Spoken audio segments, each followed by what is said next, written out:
성경 말씀 보겠습니다. 창세기 30장 22절부터 24절까지.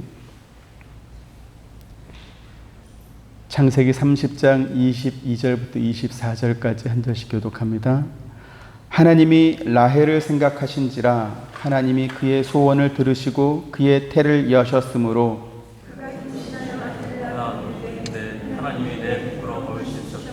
같이 그 이름을 요셉이라 하니 여호와는 다시 다른 아들을 내게 더하시기를 원하노라 하였더라. 아멘. 야곱에게는 4명의 아내가 있었습니다. 그 중에 라헬을 제외한 3명의 아내는 별다른 어려움 없이 자식들을 잘 낳았습니다. 라헬의 언니인 레아는 6명의 아들과 1명의 딸을 낳았고요. 또 레아와 라헬의 여종이었던 실바와 빌하도 각각 2명씩의 아들을 낳았습니다. 하지만 라헬은 남편의 사랑을 가장 많이 받았음에도 불구하고 자식을 낳지 못했습니다. 비록 자기 여종이었던 빌하가 낳은 2 아들을 자기 아들처럼 여기고 살았지만 그렇다고 해서 라헬이 자식을 낳지 못한 그런 아픔이 사라진 것은 아니었습니다. 오히려 다른 3 여인이 낳은 자식들이 이렇게 집안에서 뛰놀고 하는 모습을 보면서 아마도 라헬은 상대적인 박탈감이 더욱 크게 느껴졌을 것입니다. 그렇다 보니까 어느 날은 이 라헬이 야곱에게 나도 자식을 낳을 수 있도록 해달라. 그렇지 않으면 내가 죽어버리겠다. 이와 같은 협박을 하게 되는 것이죠. 하지만 하나님께서 주시지 않는 자식을 야곱이 어떻게 줄 수 있겠습니까? 그럼 불가능한 일입니다. 진인사 대천명이라는 말이 있습니다. 사람으로서 자기가 할 수 있는 모든 일을 최선을 다해 노력한 후에 하늘의 뜻을 받아들여야 된다라는 그러한 의미입니다. 비슷한 의미로 잠언 16장 9절에 보면 사람이 마음으로 자기의 길을 계획할지라도 그의 걸음을 인도하시는 이는 여호와이시니라 라는 그러한 말씀도 있습니다. 앞서 말씀드린 진인사 대천명과 비슷한 뜻으로 모사제인, 성사제천이라는 말도 있습니다. 중국 명나라 때 나관중이라는 사람이 지은 삼국지연의라는 말에 나오는 그러한 말인데요. 우리가 아는 중국의 삼국시대에 유비가 수장으로 있었던 총나라와 또 조조가 수장으로 있었던 위나라가 아주 큰 전쟁을 여러 번 치렀습니다. 총나라에는 우리가 알고 있는 제갈공명이라고 하는 제갈량이 모사로 있었고 위나라에는 사마중달이라고도 하는 사마의가 모사로 있었습니다. 이렇게 총나라와 위나라가 아주 많은 전쟁을 하고 있는 그러한 때에 제갈량이 호로곡이라고 하는 계곡으로 이 사마의가 이끄는 군대를 몰아 넣었습니다. 이 군대가 이 계곡 안으로 깊숙이 들어와서 빠져나갈 수 없을 때 제갈량이 화공을 써서 불화살을 써서 계곡 전체를 불을 질러서 그래서 위나라의 군대를 전멸시키려고 하는 그러한 계략을 짜고 그리고 마침내 그 일이 시행된 것입니다. 근데 그렇게 불을 지르고 위나라의 군대가 전멸할 수 있는 그러한 위기가 되었는데 그때 갑자기 하늘에서 큰 비가 내린 것입니다. 그로 인해 위나라 군대는 큰 피해를 당하지 않고 그 계곡을 빠져나올 수 있었습니다. 이때 제갈량이 하늘을 보면서 일을 도모하는 것은 사람에게 달려있지만 일을 성공시키는 것은 하늘에 달렸다라고 한 말이 모사제인 성사제천이라는 그러한 말입니다. 얼핏 보면 이 말은 앞서 우리가 읽었던 잠언 말씀과 대단히 비슷하고요. 그래서 인간이라고 하는 존재는 하늘의 뜻에 순응할 수밖에 없다라는 것을 인정하는 듯한, 그래서 하늘의 주인이신 하나님을 인정하는 것 같은 그러한 느낌을 받기도 합니다. 그런데요, 제갈공명이 모사제인 성사제천 이와 같은 말을 하게 된 이러한 상황과 연관해서 그의 말을 이렇게 해석해 보면 내가 잘 만들어 놓은 이 계획을 하늘이 망가뜨렸다라면서 탄식하며 뱉은 말이 바로 그 말입니다. 하나님을 모르는 세상 사람들이 하늘로 일컫는 신을 대하는 관점이 바로 이렇습니다. 비록 세상 사람들이 대천명을 말하고 성사제천을 말하지만 그 내면에 숨겨진 뜻은 뭡니까? 내가 애써 노력한 것이 허무하게 망가지지 않도록 방해하지 말라, 하늘이 방해하지 말라, 이러한 것입니다. 농사 짓는 사람에게 있어서 가장 중요한 변수는 날씨입니다. 논밭을 일구고 씨를 뿌리고 관리하는 것은 얼마든지 할 수 있죠. 하지만 가뭄이나 홍수나 태풍처럼 하늘에 속한 날씨는 인간이 어찌해 볼 도리가 없습니다. 그렇다 보니까 농부들이 하는 말이 또 뭡니까? 진인사 대천명이라는 말입니다. 애써 밭을 가꾸고 파종을 하고 잘 관리해서 이제 얼마 안 있으면 추수를 해야 되는데 갑자기 홍수가 내리고 태풍이 불어서 관리했던 모든 과실들이 다 떨어지고 나면 그때 농부들이 하는 말이 뭡니까? 참 하늘도 무심하시지, 이런 말입니다. 그렇다 보니까 예로부터 농사하는 사람들은 파종을 하고 또 추수를 할 때 고사를 지냈습니다. 인간이 수고하고 노력한 것을 하늘이라고 부르는 이 신이 회방하지 않도록 하기 위해서 돼지머리를 잡아서 신에게 고사를 지내고 농악과 풍악을 울리면서 신의 기분을 좋게 해주려고 하는 그러한 일을 했던 것입니다. 자, 그러면 우리 성도들은 인간의 노력과 하나님의 섭리를 어떻게 이해할까요? 유다왕 히스기야 때 왕의 국고를 맡은 셈나라는 사람이 있었습니다. 오늘날로 치면 국무총리와 같은 그러한 지위에 있는 사람입니다. 그런데 이 셈나라는 사람은 상당히 독특한 사람이었습니다. 자신의 높은 권력을 이용해서 재산을 많이 모았고요.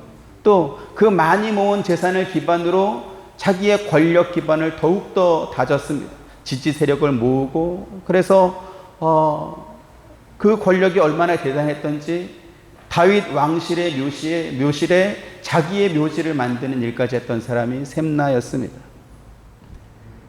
성경에 보면 여호람이나 우시아나 아하스처럼 다윗의 후손으로 유다의 왕이 됐지만 그들이 하나님 앞에 범죄함으로 말미암아 왕실의 묘실에 묻히지 못한 그러한 왕들이 여럿 있습니다. 그런데 이런 상황에서 왕도 아닌 셈나가 다윗 자손의 묘실 가운데 가장 높은 곳에 자기의 묘지를 만들 수 있었다라고 하는 것은 그의 위세가 얼마나 대단했던지를 짐작할 수 있는 그러한 장면입니다. 그래서 이 셈나의 권세가 얼마나 대단했던지 당시 왕이었던 히스기야조차도 그를 어쩔 수 없는 그러한 사람이었던 것입니다. 그런데 그때 하나님께서 이사야 선지자를 셈나에게 보내서 내가 너를 공처럼 말아가지고 던져버리겠다, 이렇게 말씀하시고 그의 지위를 박탈하고 그 셈나 대신 엘리야김이라는 사람에게 그의 지위를 넘겨주게 됩니다. 히스기야 왕조차도 이 셈나가 가진 권력을 어찌해 볼 수가 없었는데, 그런데 이사야 선지자는 무슨 힘이 있어서 이 셈나를 그가 가진 관직에서 쫓아내고 다른 사람에게 그의 관직을 줄 수 있었을까요? 앞서 말씀드린 진인사 대천명이나 모사제인 성사제천과 같은 말에는 인간이 세운 어떤 공로나 혹은 인간이 세운 계획이 하늘이라고 하는 변수에 의해서 뒤바뀔 가능성이 있기도 합니다. 하지만 세상에는 중국이나 북한이나 러시아처럼 절대적인 권력을 가진 그러한 사람들도 있죠. 누구도 어찌해보지 못하는, 하늘도 감히 어떻게 볼 수 없는 그러한 권력을 가진 그러한 독재자들이 또 있는 것입니다. 셈나 같은 경우가 바로 그와 같았습니다. 왕조차도 함부로 할 수 없을 만큼 아주 오랫동안 아주 튼튼하게 조직해 놓은 그러한 개인적인 권력 기반이 있었기 때문에 그 누구도 어찌해 볼 수 없을 것처럼 그렇게 보였습니다. 그런데 하나님께서 그 교만한 셈나를 치시니 당시에 왕보다 더 높은 권세를 누렸던 셈나조차도 마치 멀리 던져버린 쓸모없는 공처럼 그렇게 버려진 존재가 되고 말았던 것입니다. 이사야 말씀 보시죠. 22장 22절부터 24절. 내가 또 다윗의 집의 열쇠를 그의 어깨에 두리니 그가 열면 닫을 자가 없겠고 닫으면 열 자가 없으리라. 못이 단단한 곳에 박힌같이 그를 견고하게 하리니 그가 그의 아버지 집의 영광의 보좌가 될 것이고 같이 그의 아버지 집의 모든 영광이 그 위에 걸리리니 그 후손과 족속되는 각 작은 그릇 곧 종지로부터 모든 항아리까지니라 이랬습니다. 지금 이 말은 앞서 말씀드린 엘리야김에게 주는 그러한 예언입니다. 셈나가 가졌던 관직을 빼앗아서 엘리야김에게 주면서 다윗의 집의 열쇠를 가지신 하나님께서 그에게 그와 같은 직분을 새롭게 주겠다라고 하는 그러한 예언의 말씀입니다. 다윗의 후손으로만 왕위가 이어진 유다와는 달리 여로보암이 초대 왕이었던 북이스라엘은 왕의 신복이 반란을 일으켜서 그 왕을 죽이고 새롭게 왕이 되는 그러한 왕조가 여러 번 바뀌게 됩니다. 원래 이스라엘은 다윗 왕의 후손으로 이렇게 왕위가 이어지는 것이 정통성 있는 그런 것이었습니다. 하지만 솔로몬이 하나님 앞에 죄를 범하게 되자 하나님께서 솔로몬에게는 유다와 베냐민 두 지파만 주시고 나머지 10지파를 여로보암에게 주어서 그로 하여금 왕이 되도록 하신 것이죠. 그러면 북이스라엘의 이 왕들은 무슨 정통성이 있어서 혹은 무슨 지지 기반이 있어서 그들이 왕이 될 수 있었을까요? 초대 왕이었던 여로보암이 그 예를 보여줍니다. 앞서도 말씀드린 것처럼 솔로몬이 그 아버지 다윗의 예를 따라서 하나님 말씀에 순종하며 살지 않고 오히려 이방 사람들이 섬기는 수많은 우상을 이스라엘 안으로 들여와가지고 이스라엘 백성들이 우상을 섬기도록 만들었습니다. 그래서 하나님께서는 솔로몬 때는 아버지 다윗으로 인해서 그 나라를 그냥 그대로 두지만 그 아들이 왕이 되었을 때 그 나라를 둘로 나누어서 10개의 지파는 다른 사람에게 주고 오직 2지파만 솔로몬의 아들에게 주겠다 이렇게 말씀하시고 그 일이 실행되는 것입니다. 그렇게 선택한 사람이 여로보암이었습니다. 하나님께서는 여로보암에게 내가 10지파를 나누어서 너에게 주겠다라고 하면서 너도 만약에 다윗처럼 내 말에 잘 순종하면 너의 집안도 다윗 집안처럼 계속 그 왕위가 이어지도록 해주겠다 이렇게 말씀하셨습니다. 물론 그 앞에는 왜 하나님께서 그와 같은 결정을 하게 되었는지도 말씀해 주었죠. 솔로몬이 아버지 다윗의 길을 따르지 않고 우상을 섬겼기 때문에 내가 이렇게 한 것이다 이렇게 가르쳐 준 것입니다. 열왕기상 11장 37절 38절 또 보십니다. 내가 너를 취하리니 너는 내 마음에 원하는 대로 다스려 이스라엘 위에 왕이 되되 내가 만일 내가 명령한 모든 일에 순종하고 내 길로 행하며 내 눈에 합당한 일을 하며 내 종 다윗이 행한 같이 내 율례와 명령을 지키면 내가 너와 함께 있어 내가 다윗을 위하여 세운 것 같이 너를 위하여 견고한 집을 세우고 이스라엘을 내게 주리라. 네. 하나님께서 여로보암에게 이렇게 분명한 약속을 주셨기 때문에 여로보암은 이 말씀에 순종했다면 북이스라엘의 왕조가 여로보암의 후손들로 이어졌을 것입니다. 그런데 여로보암은 하나님으로부터 이렇게 분명한 약속을 받고도 하나님 말씀에 순종했던 다윗의 길을 따르기보다는 우상을 들여와 망했던 솔로몬의 길을 따르고 말았습니다. 그 이후로도 북이스라엘에는 수많은 왕조가 새롭게 등장하고 있지만 그때마다 그들은 다윗의 길을 따르지 않고 여로보암의 길을 따르다가 또 멸망하고 마는 것입니다. 하나님께서 여로보암을 이스라엘의 왕으로 세운 후에 네가 만일 내가 명령한 모든 일에 순종하고 내 길로 행하며 내 눈에 합당한 일을 행하면 이렇게 말씀하고 있습니다.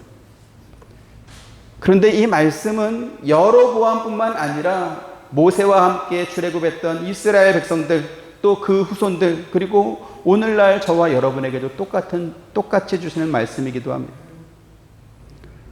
우리가 하나님 말씀에 순종하고 하나님께서 인도하신 길로 행하며 하나님께서 기뻐하시는 일을 하게 되면 천대까지 하나님께서 주시는 은혜를 우리가 받게 될 것입니다.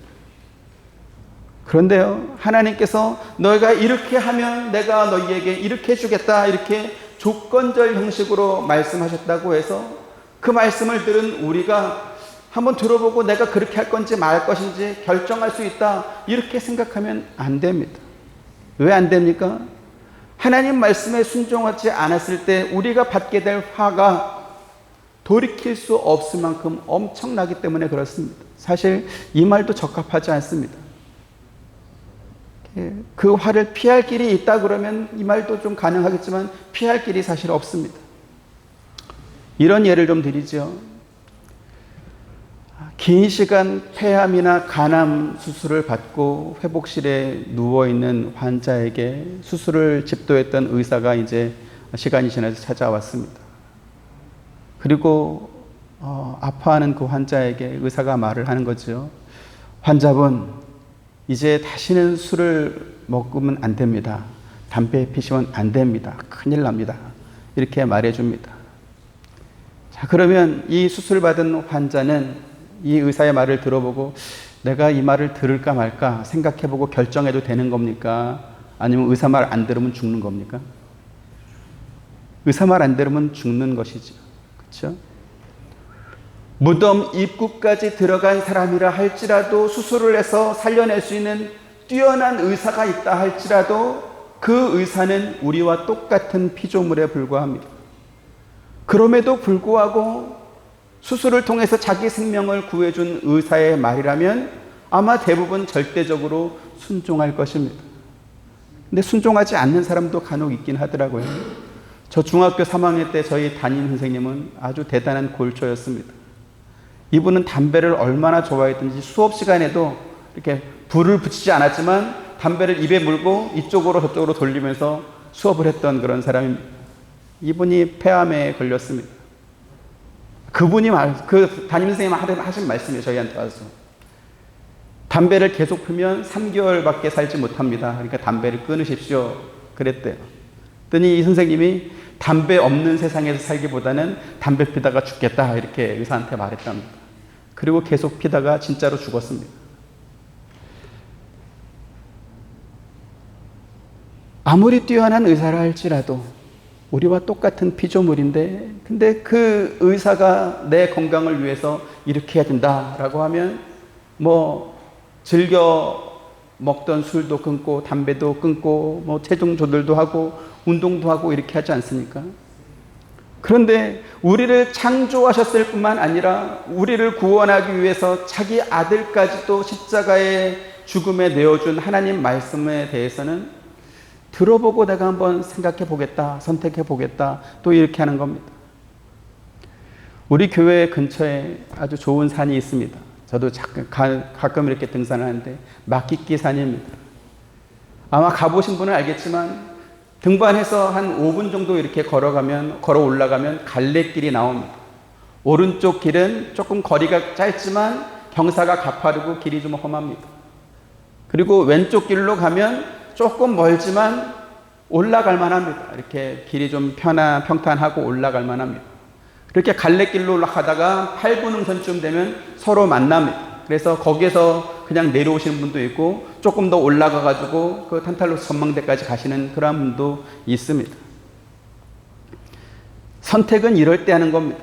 어느 쪽을 선택하든지 그 결과가 똑같거나 비슷할 때 우리는 부담 없이 선택할 수 있습니다. 오늘은 내가 조금 세게 운동하겠다 그러면 오늘 좀 오른쪽으로 가고, 오늘은 좀 땀나지 않게 가겠다 그러면 왼쪽 길로 가면 되는 것이지. 그러면 하나님 말씀에 순종하는 것은 어떻습니까? 어느 쪽으로 가든지 결과가 비슷하거나 같습니까? 그렇지 않습니다.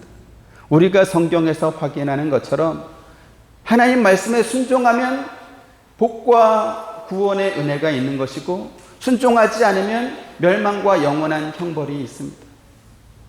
그런데 뭐 하나님을 모르는 세상 사람들은 그렇다 치더라도 하나님의 백성이라고 하는 사람들이 왜 하나님 말씀을 듣고도 그 말씀을 듣고 순종할지 말지 내가 한번 결정해 보겠다 이렇게 생각하는 것일까요?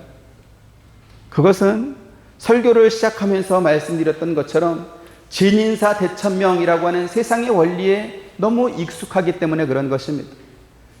자기가 원하는 것을 얻기 위해서 자기가 최선의 노력을 다하는 그것을 미덕으로 여기기 때문이지. 그리고 내가 할 일을 일단 한 뒤에 하늘의 뜻을 한번 기다려 보겠다라고 하는 것입니다.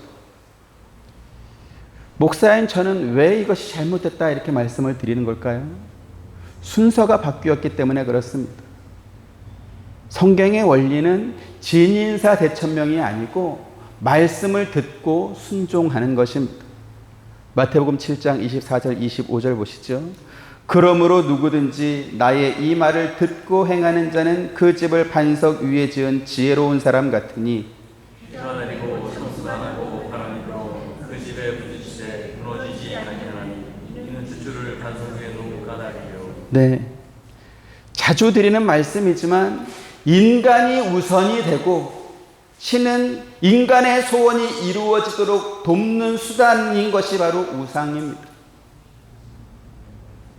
하나님은 우상이 아닙니다. 세상을 창조하신 하나님께서는 우리를 구원하고 복 주시되 그 복을 우리 개인뿐만 아니라 자손 대대로 복을 주기 위해서 말씀으로 그 길을 인도해 주십니다. 그래서 지혜로운 사람은 하나님께서 말씀해 주신 그 길을 따라 순종하며 삽니다. 그런데 어리석은 사람들은 어떻게 합니까? 좋은 길을 가르쳐 주어도 자기가 길을 찾아 나서겠다, 내가 한번 개척해 보겠다 이러는 것입니다. 앞서도 말씀드린 것처럼 그렇게 자기가 선택해서 원하는 길을 찾을 수 있다면 그나마도 다행일 것입니다. 하지만 성경은 뭐라고 말합니까? 다른 길은 없다라고 합니다. 사도행전 4장 12절 보시죠. 다른 이로서는 구원을 받을 수 없나니 천하 사람 중에 구원을 받을 만한 다른 이름을 우리에게 주신 일이 없음이라 하였더라 이랬습니다. 여기 지금 사도행전에서 구원을 말하니까 구원만 의미한다 이렇게 생각하면 절대 안 됩니다. 왜요? 하나님께서 우리에게 주신 모든 복의 최종 경지가 구원입니다. 이것은 구원뿐만 아니라 우리가 기대하고 바라는 모든 복을 구원이라고 하는 한마디로 요약한 것이죠. 그리고 우리가 기대하는 모든 복은 예수를 보내신 하나님의 말씀으로 받게 됩니다. 그래서 순서가 중요한 것입니다. 우리는 진인사 대천명처럼 내가 먼저 목적을 정하고 내가 먼저 일을 시작하는 것이 아니라 하나님의 말씀을 듣고 그 말씀에 순종하는 사람입니다. 하나님께서 첫사람 아담을 창조하셨을 때 그에게 자유의지를 주셨습니다. 그리고 그 아담은 하나님으로부터 받은 그 자유의지를 가지고 하나님 말씀에 기쁘게 순종할 수 있었습니다. 그리고 이 자유의지는 오직 인간만이 받은 하나님의 큰 은혜이고 선물입니다. 하나님께서 인간만 창조한 것이 아니라 다른 세상 모든 만물을 창조했죠.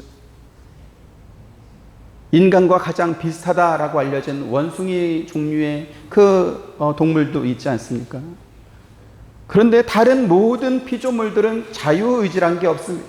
하나님께서 창조하신 창조의 원리를 따라 세상에 왔다가 또 가는 것이죠. 거기에는 하나님과 그 어떤 피조물과 인격적인 교제도 없고 참고 용서하고 받아주는 어떤 정서적인 교감도 없습니다. 하나님께서 인간에게 자유의지를 주신 것은 하나님의 형상과 모양을 따라 지음받은 그 사람과 또 인간을 창조하신 하나님과 인격적이고 또 정서적인 교감을 나누고 서로 교제하기 위해서였습니다.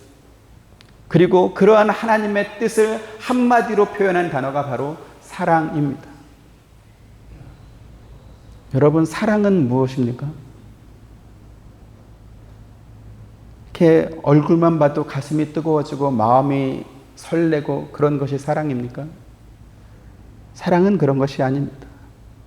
사랑은 뭘까요? 화를 내고 싸우고도 끝장내지 않는 것입니다. 상대방에게 험한 말을 쏟아내고도 그와 함께 마주 앉아서 밥을 먹는 것입니다. 그 사람을 위해서 밥을 준비해 주는 것입니다. 그렇게 참고 기다리면서 닮아가는 것입니다. 옆에 분 한번 보시죠. 설렐 때가 많습니까? 참을 때가 많습니까?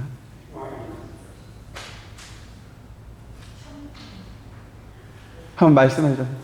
내가 참아준다. 참을 때가 많고 기다릴 때가 많습니다. 끝장내지 않는 것입니다. 그렇게 시간이 지나가면서 서로 닮아지는 부분이 많아지는 것입니다. 천지를 창조하신 하나님이십니다. 바다를 가르시고 태양을 멈추시며 그 태양을 뒤로 물리칠 수 있는 분이 하나님입니다. 그런데 그런 하나님이 뭐가 아쉬워서 사람에게 말씀하시고 그 사람의 반응을 기다리겠습니까? 우리가 하나님 말씀에 순종할지 안 할지 기다릴 필요가 전혀 없으신 분입니다. 바다를 가르실 때처럼 말씀 한마디 하지 않고도 하나님께서는 당신이 원하는 뜻을 얼마든지 간단하게 이룰 수 있습니다. 그러나 하나님께서는 그렇게 쉬운 방법으로 인간을 움직이지 않으십니다. 모세에게 율법을 주시고 선지자와 사도들을 통해서 하나님의 말씀을 우리에게 전하게 해주셨습니다. 그런데도 우리가 하나님 말씀을 듣지 않자 어떻게 하십니까? 당신의 아들까지 내주시는 것이죠. 그리고 그 아들을 십자가 위에 달아서 그의 목숨을 빼앗는 것입니다. 왜요? 우리를 포기할 수 없기 때문에 그렇습니다. 끝장낼 수 없기 때문에 그렇습니다. 왜요? 우리를 사랑하셨기 때문에 그런 것입니다. 우리를 하나님께서 창조하신 다른 피조물처럼 여기지 않으시고 인격적으로 대하시기 때문에 그렇습니다. 어떤 영화에 이러한 대사가 나옵니다. 인간은 호의가 계속되면 권리인 줄 안다라는 것입니다. 하나님께서 인간에게 은혜와 사랑을 베푸시고 호의를 계속 베풀어 주니까 인간은 그게 자기 권리인 줄 생각합니다. 그래서 하나님께서 우리를 인격적으로 찾아오셔서 인격적으로 말씀해 주자 인간은 그 말씀을 듣고서 자기 권리인 줄 알고 내가 한번 생각해 볼게요. 내가 따를지 말지는 내가 결정할게요. 그러면서 하나님께서 말씀하는 것을 마치 자기의 자유를 구속하고 자신을 통제하는 것처럼 그렇게 느끼는 것입니다. 여러분, 북이스라엘의 여로보암을 보십시오. 그가 왕이 될 만한 그러한 사람이었습니까? 그는 다윗 왕족의 후손도 아니었고요. 이스라엘 백성들의 많은 지지를 받는 그러한 영웅이나 유명한 정치인도 아니었습니다. 그런데 그런 여로보암을 하나님께서 택하셔서 왕으로 삼아주시면서 네가 만약에 다윗처럼 내 말에 잘 순종하고 그 명령과 법도를 잘 지켜 행하면 너희의 집안을 다윗 집안처럼 그렇게 만들어주겠다라고 정말 너무나 좋은 약속을 해주셨습니다. 그런데 그 좋은 약속을 받은 여로보암이 하나님 말씀을 듣지 않았습니다. 기가 막힌 일이지. 이런 생각을 한번 해보았습니다. 만약에 여러분이 대통령과 개인적으로 만나서 이렇게 개인적으로 얼마든지 대화할 수 있는 그러한 사람이다 라고 한다면 어떨 것 같습니까? 아마도 그것 자체가 여러분의 신분이고 여러분의 실력일 것입니다. 그렇지 않습니까? 알려진 공직이 있지만 그러나 그 알려지지 않았음에도 불구하고 대통령이 늘 만나서 이렇게 이야기도 듣고 서로 대화한다. 그걸 가리켜서 뭐라 그래요? 비선실세다 뭐 이런 말 하잖아요. 그런데 그 대통령이 어느 날 여러분에게 자신의 어떠한 직위와 모든 권세를 위임해 주면서 어떠한 일을 맡겼다.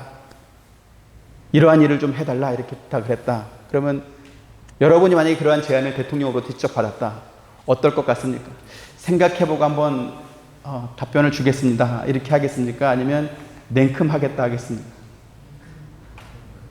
저 같으면 냉큼하겠다 할 겁니다. 생각할 게 뭐 있겠습니까? 대통령이 자기의 어떠한 권세와 모든 걸 다 위임해 주면서 해달라고 하면 하는 거죠. 그렇죠? 대통령으로부터 그러한 말을 들었다라는 것 자체가 나에게 기회이고 또 영광일 것입니다. 그렇지 않습니까? 그래서 아직 일을 시작하지 않았음에도 불구하고 대통령이 그렇게 지명했다라는 그것만으로 가지고도 신문과 모든 방송의 뉴스가 될 것입니다. 창조주인 하나님께서 우리에게 말씀을 주셨다라는 그 자체가 우리에게 기회이고 영광이고 은혜인 줄 믿으시기 바랍니다. 그리고 그 하나님의 말씀에 순종하는 것은 내 권리를 양보하는 것이 아니고 내 자유의지가 침해받는 것이 아니고 하나님께서 나에게 은혜를 주신 것입니다. 나를 영화롭게 영광스럽게 해준 것입니다. 그런데요, 피조물인 인간이 그 하나님 말씀을 듣고도 선택해 보겠다고 합니다. 그렇다 보니까 우리 옛날에 어렸을 때 읽었던 동화 속에 은혜 갚은 까치나 은혜 갚은 두꺼비보다 못한 그러한 사람들이 얼마나 많은지 모릅니다. 하나님께서 우리에게 주신 자유의지에는 하나님의 뜻을 거절할 자유도 포함됩니다. 하지만 인간이 자유의지로 행한 그 결과에는 그에 따른 책임도 함께 따라오는 것이죠. 에덴 동산의 아담과 하와는 그들이 받은 자유의지로 하나님의 말씀을 듣지 않고 뱀이 가르쳐준 대로 선악과를 따먹었습니다. 그리고 그 결과 그들은 멸망했습니다. 그들뿐만 아니라 우리까지도 함께 포함되는 것이죠. 천지를 창조하신 하나님께서 우리에게 자유의지를 주신 것이 은혜입니다.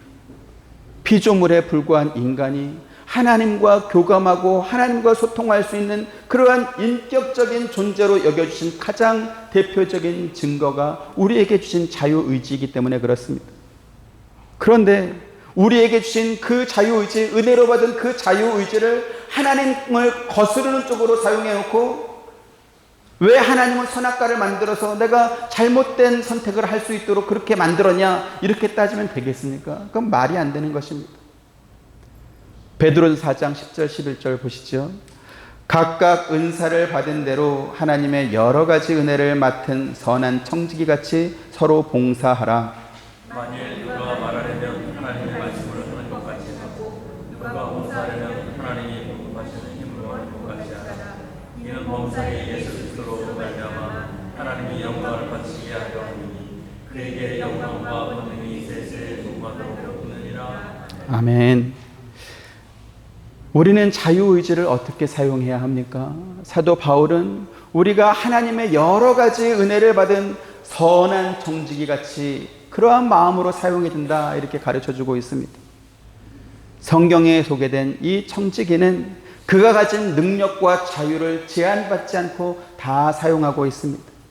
심지어 예수님께서 말씀하신 불의한 청지기 비유에 나오는 그 불의한 사람조차도 주인 앞에서 마지막 정산하기 전까지 자기가 가진 그 직위를 이용해서 주인에게 빚진 사람들의 그 빚을 마음대로 막 탕감해 주지 않습니까? 무슨 뜻이지요? 하나님께서는 주인의 재산을 그렇게 막 낭비한 불의한 청지기 같은 사람이라 할지라도 그가 자신의 자유의지를 사용하는 것 자체를 근본적으로 막지 않았다 하는 것입니다. 하지만 성경이 말하는 또 한 가지가 있죠. 그건 뭡니까? 청지기 비유에 나오는 것처럼 모든 사람들이 하나님 앞에서 결산해야 될 때가 있다. 심판받게 된다라고 하는 사실입니다. 그래서 저와 여러분들이 이 땅을 살면서 물론 우리가 받은 이 자유의지를 가지고 내 마음대로 사용할 수 있겠지만 그러나 그 마지막에 결산할 때가 있다. 심판할 때가 있다라는 사실을 늘 기억하면서 순종의 열매로 하나님 앞에 나아갈 수 있게 되기를 주님의 이름으로 축원드립니다. 오늘 본문 22절 같이 한번 보시죠. 시작. 하나님이 라헬을 생각하신지라 하나님이 그의 소원을 들으시고 그의 태를 여셨으므로 이랬습니다. 하나님이 라헬을 생각하신지라 라고 했습니다. 야곱의 다른 부인들이 여러 명의 자식을 낳는 동안 라헬은 단 한 명의 자식을 낳지 못하고 외롭게 살아왔습니다. 아마도 라헬은 자신은 하나님 앞에 버림받은 사람이다라는 그러한 느낌을 받으며 살았을지도 모르겠습니다. 그동안은 아들을 6명이나 낳고 딸도 낳은 언니를 질투하며 시기했지만 그러나 여종의 종들조차도 2명씩의 아들을 낳는 모습을 보면서 비로소 라헬은 스스로에게 부끄러움을 느끼기 시작했습니다. 남편의 사랑을 가장 많이 받았음에도 불구하고 늘 남편이 자기와만 함께 있음에도 불구하고 한 명의 자식도 낳지 못하는 그 원인이 다른 누구도 아니고 자기에게 있다라는 것을 깨닫게 된 것입니다. 그리고 라헬은 입을 열어서 하나님 앞에 자기의 소원을 빌며 기도하기 시작했습니다. 그러자 하나님께서는 오랫동안 라헬이 자식이 없는 서러움을 이렇게 겪게 한 것을 이제는 마음을 돌이켜서 그로 하여금 자식을 낳게 해주는 것이죠. 그러므로 인해서 하나님께서 인간의 모든 필요를 공급해 주는 분이다라는 것을 라헬로 하여금 깨닫게 한 것입니다. 23절 24절 또 보시죠. 그가 임신하여 아들을 낳고 이르되 하나님이 내 부끄러움을 쓰시셨다 하고 그 이름을 요셉이라 하니 여호와는 다시 다른 아들을 내게 도하시기를 원하노라 하더라. 네, 라헬을 생각하신 하나님께서 그녀의 태를 열어서 아들을 낳을 수 있도록 해주셨습니다. 그리고 라헬은 그 아들의 이름을 요셉이라고 지어주었습니다. 요셉이라는 이름에는 제거하다라는 뜻과 더하다라는 뜻이 함께 있습니다. 그래서 성경에 기록된 것처럼 라헬은 아들을 낳음으로 인해서 자신의 부끄러움은 제거되었고 이제 또 다른 아들을 나에게 더해 주시길 원합니다 라는 그러한 기도의 의미로 요셉이라는 이름을 지어주게 된 것입니다. 예수 그리스도는 유다의 후손으로 세상에 오시게 되지만 예수님을 가장 많이 닮은 인물은 요셉입니다. 그 이름의 뜻과 같이 예수님은 우리가 지은 모든 죄와 허물을 제거하기 위해 세상에 오신 분이고 또 예수님께서 이루시는 그 의를 우리에게 더해 주셔서 하나님 앞으로 인도해 주셨기 때문에 그렇습니다. 그래서 창세기에는 믿음의 조상이라고 알려진 아브라함이나 이삭이나 야곱에 관한 기록보다도 요셉에 관한 기록이 훨씬 더 많습니다. 그뿐만 아니라 요셉은 레위 지파를 대신하여 두 지파의 복을 받습니다. 요셉의 두 아들인 므낫세와 에브라임이 각각 한 지파의 복을 받게 되는 것입니다. 창세기 41장 50절부터 52절 흉년이 들기 전에 요셉에게 두 아들이 나되 곧 온의 제사장 보디베라의 딸 아스낫이 그에게서 낳은지라. 요셉이 그의 장남의 이름을 므낫세라 하였으니 하나님이 내게 내 온 고난과 내 아버지의 온 지식을 잃어버리게 하셨다. 같이 차남의 이름을 에브라임이라 하였으니 하나님이 나를 내가 수고한 땅에서 번성하게 하셨다 함이었더라. 네. 요셉은 므낫세를 낳기 전까지 험난한 세월을 살았습니다. 자기 형들이 자기를 죽이려고 했었고 그러다가 노예 상인에게 노예로 팔아버렸습니다. 보디발의 가정에서 종으로 살 때는 그 주인의 부인이 성추행범으로 모해해서 그래서 억울하게 감옥에 갇혀서 3년 동안 수용 생활을 하기도 합니다. 그렇게 고달픈 세월을 살던 요셉이 므낫세를 낳고 난 뒤에 뭐라고 합니까? 하나님이 내게 내 모든 고난과 내 아버지의 온 집의 일을 잊어버리게 하셨도다 이렇게 고백하고 있습니다. 50절에 흉년이 들기 전에 라고 했습니다. 억울한 감옥살이를 하던 요셉이 하나님의 은혜로 애굽왕 바로의 꿈을 해몽해주고 그 공로로 애굽의 총리가 되었습니다. 그리고 바로 왕은 요셉에게 제사장 보디베라의 딸 아스낫을 요셉의 아내로 이렇게 주게 됩니다.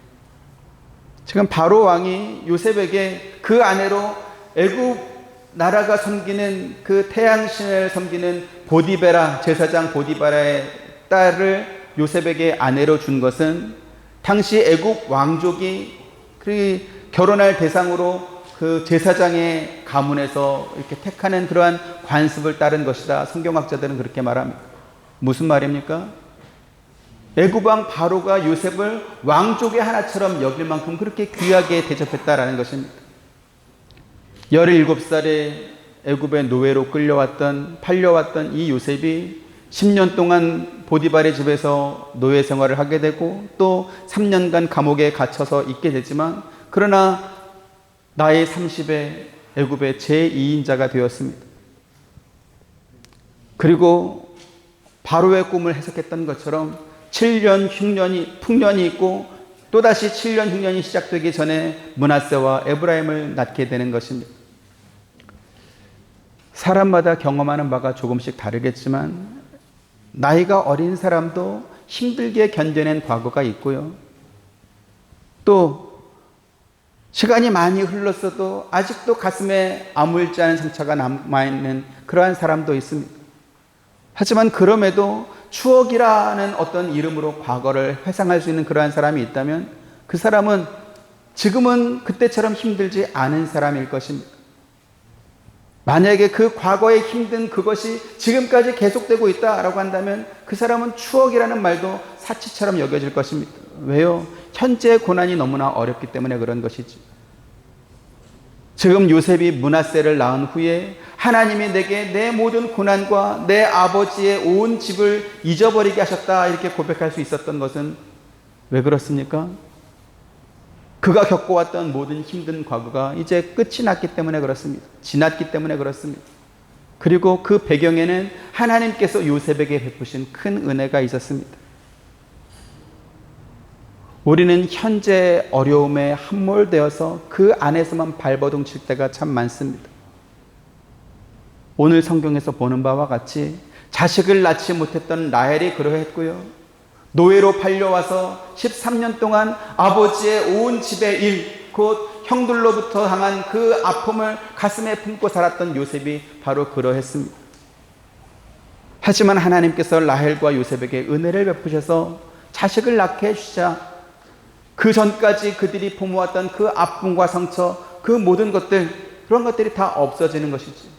그 전까지는 마치 하나님께 버려진 사람처럼 그렇게 느끼며 살았겠지만, 그러나 자식을 낳은 후에 라헬은 하나님께서 나의 부끄러움을 씻어주셨다 이렇게 고백할 수 있었고, 또 요셉도 므낫세를 낳은 후에 하나님께서 내게 내 모든 고난과 내 아버지의 온 집의 일을 잊어버리게 하셨다 이렇게 고백할 수 있었던 것입니다.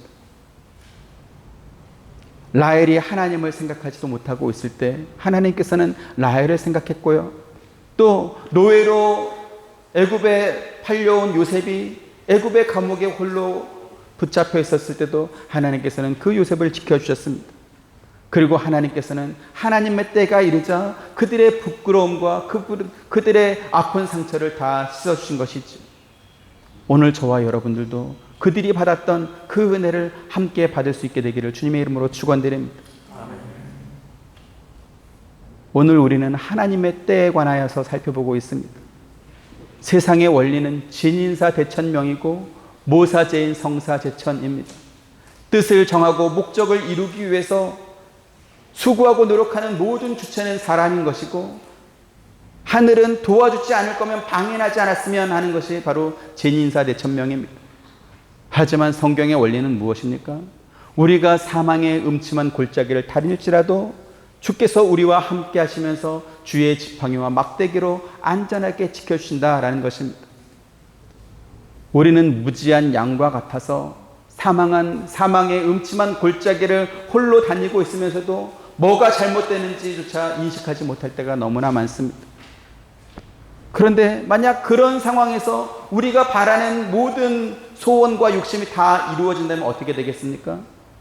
그 사망의 음침한 골짜기를 빠져나올 수 없는 것입니다. 오히려 더 깊은 곳으로 들어가게 되겠지. 나보다 나를 더 잘 아시는 분이 바로 우리를 지으신 하나님이십니다.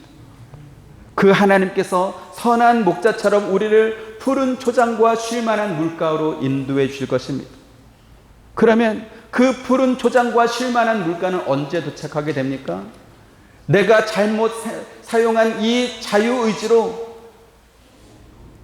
잘못된 결정을 해서 사망의 음침한 골짜기를 계속 들어가고 있으니까 거기서 빠져나와야 비로소 푸른 초장과 쉴만한 물가로 도착할 수 있는 것입니다.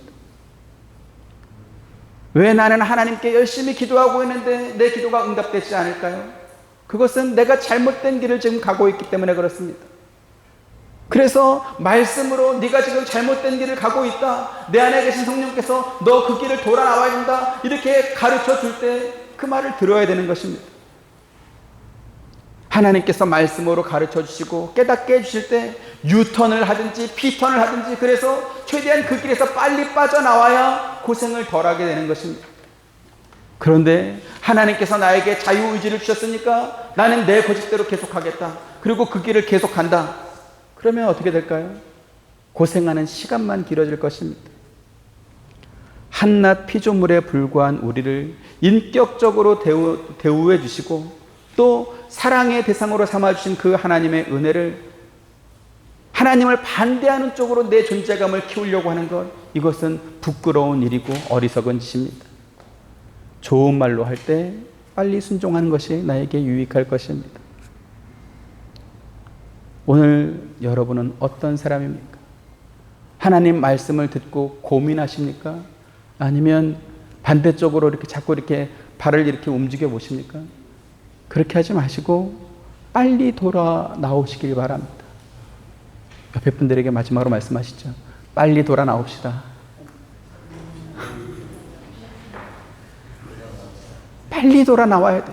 유턴을 하면 가장 좋고, 유턴이 힘들면 P턴이라도 해서 그 길에서 돌아 나와야 쉴만한 물가도 도착하고 푸른 초장도 가는 것이지, 음침한 골짜기를 계속 들어가고 있으면서도 왜 나는 안 나오나 이렇게 생각하면 그 길은 영영 나올 수가 없습니다. 하나님께서 하나님의 때에 우리에게 가장 좋은 길로 인도해 주실 것입니다. 라헬이 빨리 돌이켜 나왔으면 빨리 자식을 낳았을 것입니다. 근데 어리석은 길로 가고 있으면서도 하나님께 나오지 않았습니다.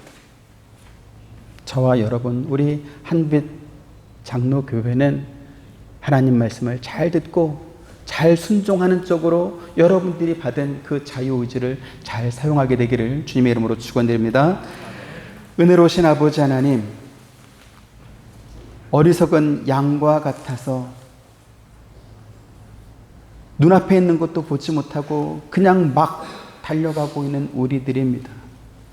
그런데 선한 목자 되신 하나님께서 우리에게 온유한 음성으로 우리가 가야 할 길을 알려주시고 우리 안에 계신 성령께서 우리의 마음을 움직여 하나님의 말씀을 듣게 하심을 감사드립니다. 성경에 무수히 많은 인물들이 있습니다.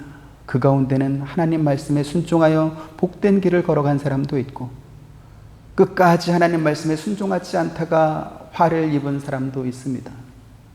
이렇게 좋은 본보기를 우리 앞에 보여주셨음에도 불구하고 우리가 교훈을 얻지 못하고 또 어리석은 길로 가고 있다면 하나님 우리를 꾸짖어 주시고 우리가 가고 있는 잘못된 길을 돌이키게 하여 주옵시며, 그래서 하나님께서 인도하시는 아름답고 복된 길을 걸어가는 우리 모든 성도님들이 될 수 있도록 은혜 더하여 주옵소서. 예수님의 이름으로 기도드립니다. 아멘. 지금은 우리 주 예수 그리스도의 은혜와 하나님의 크신 사랑과 보혜사 성령님의 감화감동 교통하심이 주의 말씀을 듣고 순종하며 살아가길 원하는 사랑하는 모든 성도님들의 머리 위에와 가정과 생업과 하시는 모든 일들 가운데 지금부터 영원토록 함께 있기를 축원하옵나이다. 아멘.